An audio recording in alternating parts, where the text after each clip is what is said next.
ही Vande Bharat train आहे। आता ह्या ट्रेनमध्ये बसून आपण श्रीनगरला जाणार आहे। ट्रेनमध्ये चढण्या अगोदर सगळेजण आपापल्या बॅग व्यवस्थित रांगेमध्ये घेऊन ट्रेनमध्ये चढत आहेत, कारण वंदे भारत ट्रेनमध्ये सगळं स्ट्रिक आहे। ही लोक पण मुंबईपासून ट्रेनमध्ये आपल्यासोबतच होती।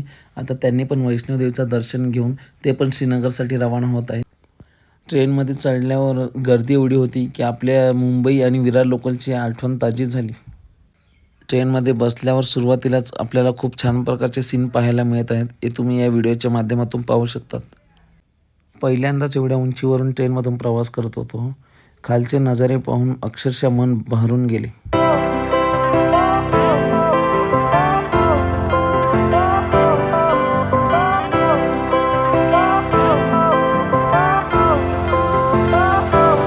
थोड्याच पुढे गेल्यानंतर आशिया खंडातील सर्वात उंच ब्रिज चिनाब पूल यावरून जेव्हा भारतीय वंदे भारत जाते, तेव्हा भारतीय रेल्वेचे जेवढे कौतुक करता येईल तेवढे कमीच, हे तुम्ही ह्या व्हिडिओच्या माध्यमातून पाहू शकता।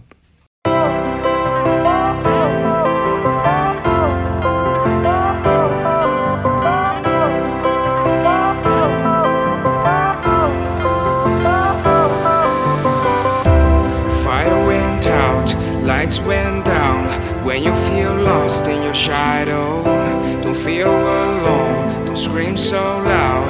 We are living.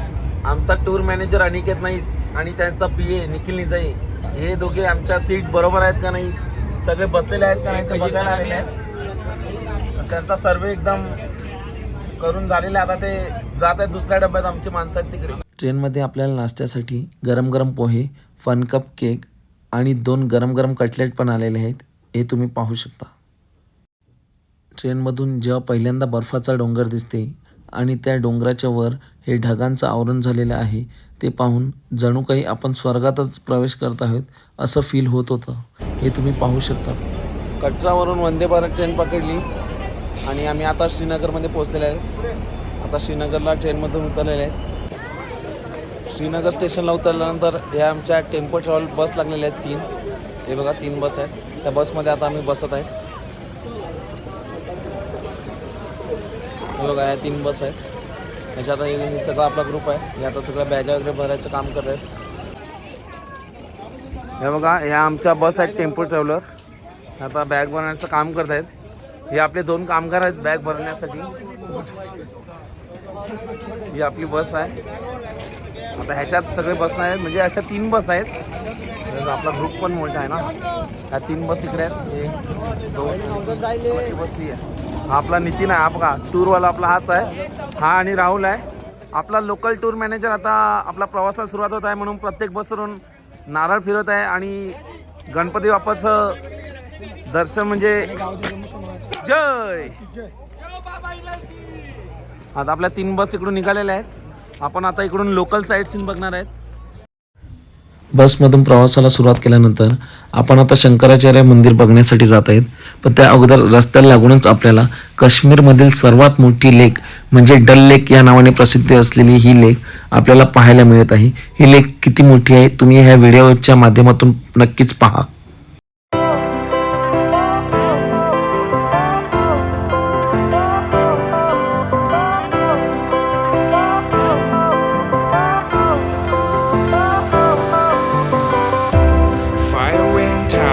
Lights went down when बसमधून उतरल्यानंतर आम्ही आता शंकराचार्य मंदिर बघण्यासाठी चाललेले आहेत।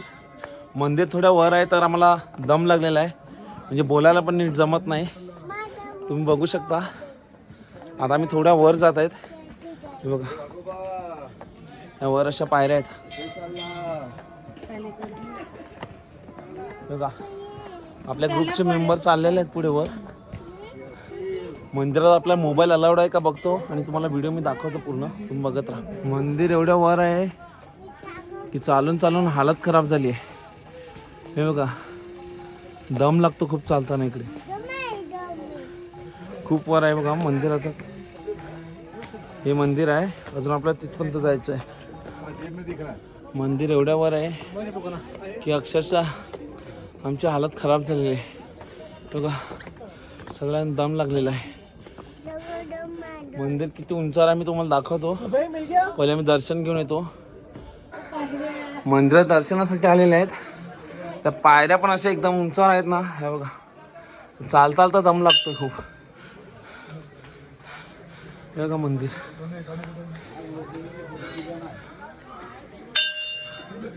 हे बघा.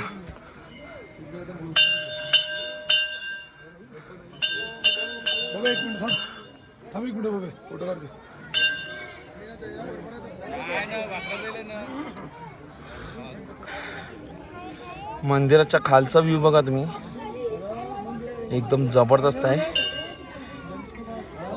बघा बाजूने एक नदी पण गेले, खूप मोठी आहे नदी. मंदिराच्या उजव्या साईडला हे गाव आहे आणि ही नदी आहे. डाव्या साईडला डल लेक आहे. डल लेक मी तुम्हाला दाखवतो आता. बोले हे बघा तुम्ही, मंदिराच्या उजव्या बाजूला हे डल लेक आहे. डल लेक किती मोठी आहे तुम्ही बघा. हे बघा, ते पूर्ण ह्या साईडला हे झाड आहेत म्हणून आपल्याला नीट दिसत नाही. हे बघा, पूर्ण डल लेक ही इथपर्यंत आहे. इकडे धुकं पण खूप पडलं म्हणून नीट दिसत नाही. ही सगळी डल लेक आहे इकडे. बघा सीन किती छान वाटतं.